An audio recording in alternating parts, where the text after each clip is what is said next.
hard truth sa pagpapaupa ng property na kailangan malaman ng sino mang landlord.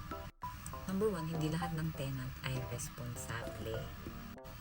Kahit pa mukhang maayos sila tignan sa una, meron talagang tenant na hindi marunong magbayad sa oras. So, pwede kang malugi pag hindi ka makasingil ng ilang buwan. Number 2, hindi ganon kalaki ang kita. So, maraming gastos dyan. Meron kang maintenance, repairs, taxes, insurance, and HOA dues.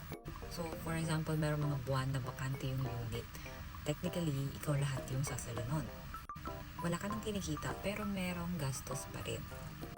Number 3, time-consuming ang property management. Hindi ito purely passive income like yung sinasabi ng marami. Unless you have a property manager, but if you manage your property on your own, of course, marami siyang guguling oras. Siyempre, ikaw yung hahawak ng singilan, maintenance, reklamo ng tenant, and emergencies, lalo sa mga oras ng gabi. Well, this could be different, depende kung meron kang property manager. Pero kung ikaw lang, then yes, it is time consuming. And lastly, number 4, hindi sapat ang pagiging mabait. So, meron mga ibang landlord na nahihiyang maningil, but this is not for the weak.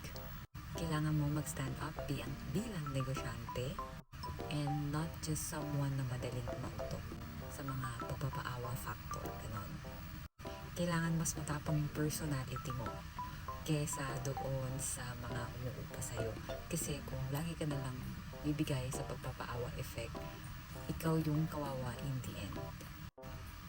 So, yun lang guys for today's video. If you like this kind of content, please don't forget to like and follow.